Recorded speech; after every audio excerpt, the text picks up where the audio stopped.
والصلاة والسلام على أشرف الخلق وسيد المرسلين سيدنا محمد وعلى آله وصحبه ومن صار على هديه واستنى بسنته إلى يوم الدين وبعد. الأخ الكريم دكتور محمود الجعبري وكيل الوزارة لشؤون التعليم العالي، الأخ الفاضل أستاذ الدكتور فوزي الحج من جامعة الأزهر، الأكارم أعضاء لجنة التحكيم أستاذ الدكتور كمال غنيم، الدكتور باسل الغير، الكوكبة من التعليم العالي، رؤساء الجامعات والأكاديميين ونوابهم والعمداء، الإخوة الأكارم في وزارة التربية والتعليم العالي فردا فردا، الطلبة المشاركون والطالبات المشاركات فائزين وغير فائزين، ندعو الله لهم بالفوز في مستقبل حياتهم. السلام عليكم ورحمة الله وبركاته. إنها للحظات طيبة وساعة مباركة أن تلتقي هذه النخبة المميزة وتجتمع هذه الثلة المختارة لتشاركنا حفل اختتام مسابقة ثقافية من نوع خاص قامت بها الإدارة العامة للتعليم الجامعي دائرة شؤون الطلبة بالتعاون والتنسيق مع الجامعات من أجل الكشف عن المواهب التي تزخر بها هذه الجامعات، موجهين ومركزين على الطلبة باعتبارهم بناة الجيل ورعاة مستقبلنا إن شاء الله.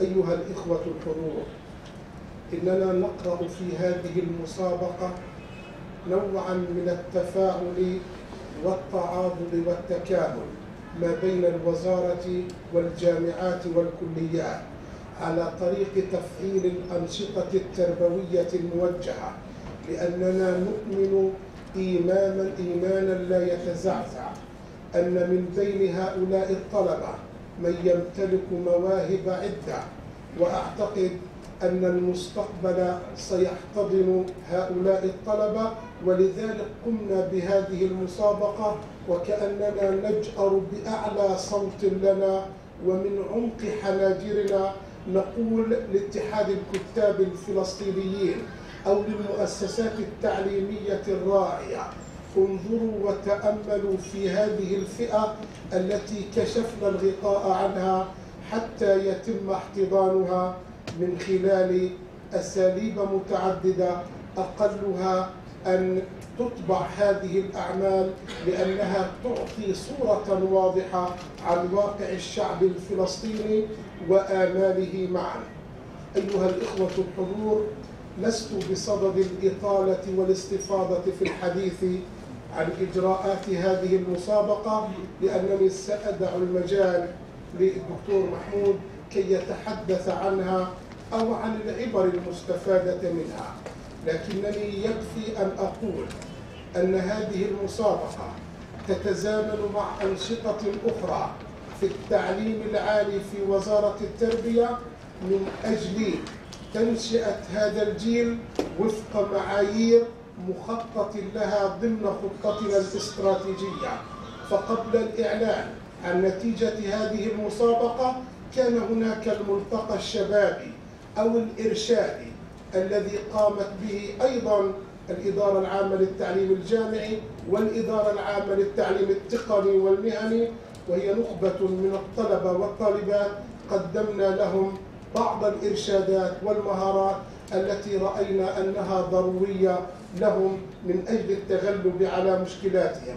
وقد سبق هذا الملتقى أيضا بورشة عمل شارك فيها عمداء من شؤناء الطلبة في الجامعات، وكانت بعنوان دور المتطلبات الجامعية في تنمية المهارات لدى الطلبة، آملين من خلال هذه الأنشطة وأنشطة لاحقة أن نحقق الأهداف المرجوة، وهي توفير تعليم نوعي لهؤلاء الطلبة وإملاكهم أو تزويدهم بمهارات يمكن أن تساعدهم على شق أمور حياتهم بنوع من الأريحية والتغلب على المعوقات التي تعترضهم. أيها الإخوة الحضور، في هذه العجالة حسبي أن أوجه شكرا خاصا لمعالي وزير التربية والوكيل المساعد على دعمهم الفني والمالي لهذه المسابقة، ثم إني أتقدم بوافر شكري إلى الأساتذة المحكمين الذين حكموها وفق معايير موضوعية.